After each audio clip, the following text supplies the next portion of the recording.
পিঠা ফোলে না, পিঠা ঝাঁঝরা হয় না, পিঠা তাওয়ার সঙ্গে লেগে যায়, পিঠার গোলাটা কোনো মতেই পারফেক্ট হয় না। এরকম হাজারো প্রশ্ন এই কাঁচি খোঁচা পিঠা বা চিতই পিঠা নিয়ে।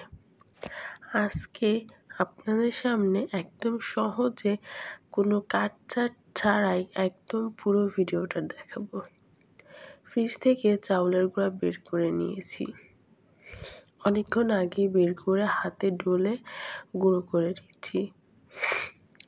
আর এদিকে আমি চুলায় পানি গরম করতে দিয়েছি। পানিটা সম্পূর্ণ ফুটে যাবে। পানির গরমটা এরকম থাকবে আপনি আঙুল চুবাতে পারবেন, কিন্তু 2-1 সেকেন্ডের বেশি রাখতে পারবেন না। গুঁড়ার ভিতরে, চাউলের গুঁড়ির ভিতরে আমি একটু লবণ দিয়ে নেব। পরিমাণ মতো লবণ দিয়ে ভালো করে মিক্সড করে নেব। অল্প অল্প করে পানি দিয়ে সুন্দর করে চটকে মেখে নেব। একসঙ্গে অধিক পরিমাণে পানি দেওয়া কিন্তু যাবে না, তাহলে আপনি পিঠার ঘনত্বটা বুঝতে পারবেন না। আর শীতের সময় কিন্তু এই পিঠাটা যদি ঝাঁঝরা না হয়, বলে ছিদ্রযুক্ত না হয়, তাহলে কিন্তু পিঠাটা রসে ভেজে না, খেতেও মজা লাগে না। আজ আমি পিঠার ভিতরে নারকেল দিয়ে তৈরি করে দেখাবো। অনেকে নারকেল পছন্দ করেন, অনেকে করেন না। তো যারা পছন্দ করেন না তারা অবশ্যই কিন্তু নারকেলটা স্কিপ করে যাবেন। সুন্দর করে আমি গুল্লটা গুলিয়ে নিচ্ছি। দেখবেন কোনো দানা বা লাম্পস না থাকে। সুন্দর করে আমি ব্যাটারটা গুলিয়ে নিয়েছি।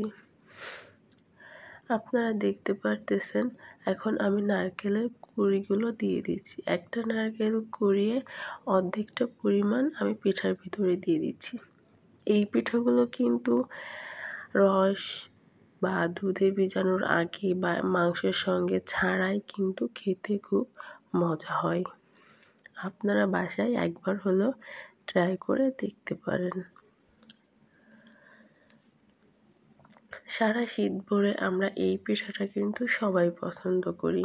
আজকের প্রসেসিংটা ফলো করে আপনারা অবশ্যই বাসায় ট্রাই করুন। আপনাদের পিঠাগুলো পারফেক্ট হবে। আপনার গোলা যদি পারফেক্ট হয়, আপনারা যে কোনো সাইজেই আপনারা পিঠাটা তৈরি করতে পারেন।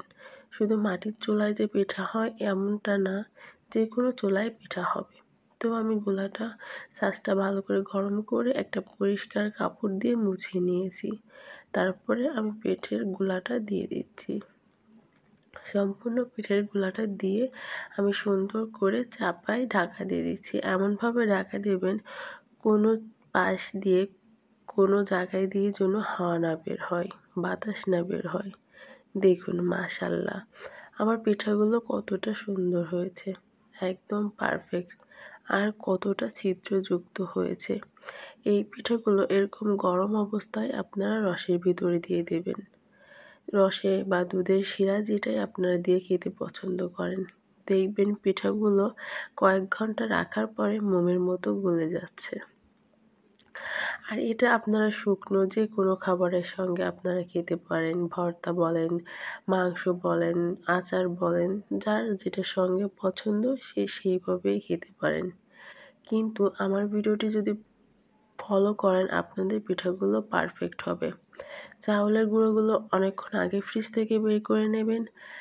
তারপর পানির গরমের পরিমাপটা ঠিকমতো রাখবেন। পানির গরমের পরিমাপটা আবারও বলে দিচ্ছি, আঙুল চুবিয়ে রাখতে পারবেন 2-1 সেকেন্ড এর মতো, তার বেশি না। তাহলেই বুঝবেন আপনার পানির গরম ঠিক আছে। আর গোলাটা না বেশি ঘন হবে না বেশি পাতলা হবে, তাহলেই পিঠা পারফেক্ট হবে। ধন্যবাদ।